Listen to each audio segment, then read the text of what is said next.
All right, everybody, welcome back to lesson 5. This is one of my favorite lessons, but it's also one of the most difficult. And if you talk to any entrepreneur or business owner, they're probably going to tell you that hiring and building your team or staff is the hardest part of owning a business and entrepreneurship. But we're going to try to simplify it for you today and try to avoid you guys making some of the mistakes that I made so that you can grow your business faster and ultimately scale. Okay, so why would someone want to hire staff or hire employees, have to pay other people money to conduct business? Well, you heard me use the word scale. Scale is the number one reason why you would need help or assistance or to grow a team in order to grow your business, right? So the best example I could use is back again to my youth basketball organization. My unique selling proposition, USP, I'm testing you guys, right? My USP was that I was a professional basketball player, fresh from overseas. I could still perform and I can teach everything I learned from college and playing overseas to the youth, right? So in order for that to take place, I had to physically coach every single kid that came through my company. So I was actually acting as a sole proprietor. I was the only member on the LLC. I was the only coach. I was the only everything. And this was okay. I made some good money, but ultimately I hit a ceiling. I only can make but so much money because there's only but so many hours in the day. So if I'm doing the marketing and the social media and I'm doing my books and I'm coaching and all these different things, then when am I going to have time to develop as a coach? That only limits how many hours I can coach, right? Especially if I'm coaching each team and each after school program, right? So it grew to a point where it was almost worse than a 9-to-5. I was working, 80 hours a week on my own company. So I had the power, control, and the ownership. But at the end of the day, I was still working 80 hours a week and I was hitting a ceiling with money. So I'm working 80 hours a week for, at the time, I probably was making, I was netting probably $55,000 a year, right? So it was kind of like a crappy coaching job, right? So we want to talk about team building. Fast forward, my company Above Maximum Basketball now has 8 coaches, right? 4 coaches, 8 total staff members working on different parts and facets of the business. So that was necessary in order for me to scale. So we're going to talk about 2 different ways you can grow your business, ways you can save money while trying to grow your business. And when I use the word grow here, we're not talking revenues. I'm specifically talking personnel. I'm talking size in regards to your staff size.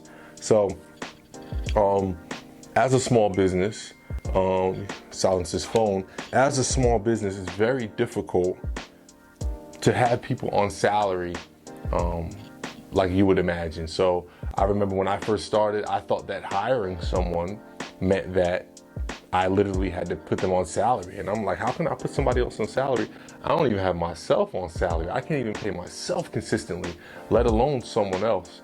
And the next things I'm going to teach you are things that I learned and help me be able to grow a team without, being in the hole so much or having so much overhead is the proper term. Overhead is a term you'll use or you'll hear in regards to expenses. So overhead means all the expenses that you have that are coming out of your business account every single month that you essentially have to subtract from your revenues, and that's what gives you profits, right? That overhead, things that are going to cost no matter what. So that might be business insurance, it might be rent, depending on your business, all that. So that's overhead. Staff or your team is a form of overhead. So back to my original point, I was thinking that I had to hire people full-time, and that was the only way of hiring. In business, working with other businesses, learning from other mentors, and then starting different businesses, I learned that that's entirely not the case. So I want to talk about a contractor, or what's most known as an independent contractor. I want to talk about that first. An independent contractor is someone who very well might have their own LLC, might have their own business, or they have a craft or a specific talent that they leverage, and maybe they're acting as a sole proprietor, right? Another test from last lesson. Remember, they're just operating under their social security number, and they're just, I have people who do graphic design or, web design, and they're just freelancers. They don't have an LLC, but they do this work and they charge.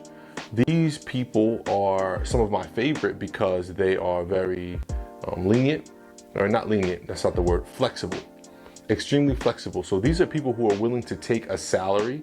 These are people who are willing to work project to project. These are people who are even willing to be hired on a full-time salary with benefits and all. Like, these are people who are open to any type of revenue, right? So if you look up the definition of freelancer, it's probably gonna say they down for whatever.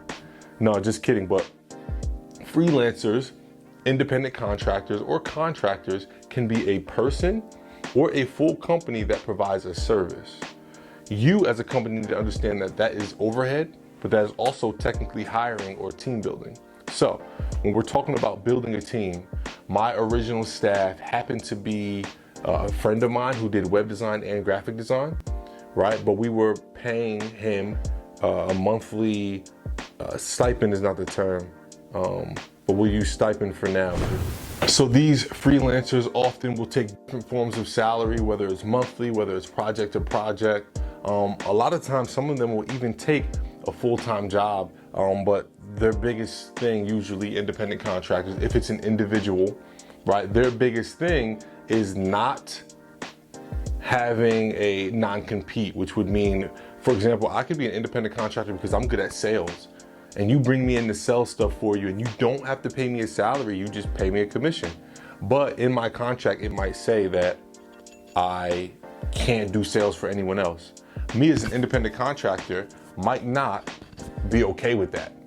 All right, I might be like, hey, listen, you're paying me well, the commission split is good, but you're not allowing me to make money anywhere else. This isn't a good fit.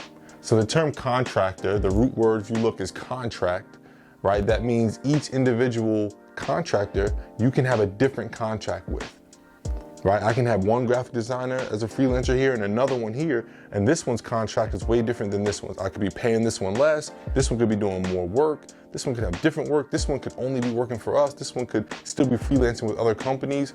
Each agreement is different. The most important part that we need to know about a contractor, whether it's an individual or a company, for example, like we have an after-school program that we sell to schools. I don't have time to be calling schools all day and getting contracts with these schools to implement our after-school enrichment program. So I need a call center.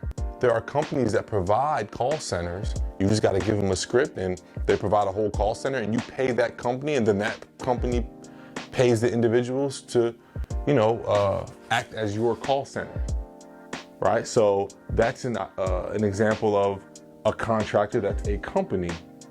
They already have their contract, their templates of, hey, this is what we provide, this is what we expect.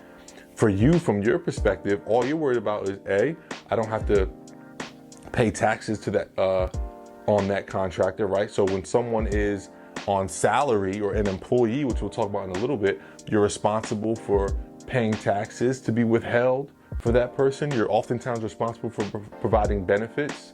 Now, these are things that we're used to hearing, and 401ks and all that. That's what we think of when we think of full-time or salary. That's not necessarily the case. A contractor could actually be full-time. Okay, so a contractor could be full-time. A contractor could also have benefits, right? A contractor could also be project to project, like we talked about before, right? Project based.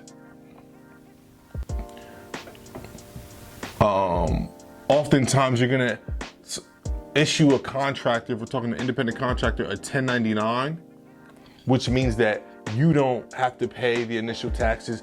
All the tax responsibility is implemented, or is transferred to them, right? So we transfer taxes.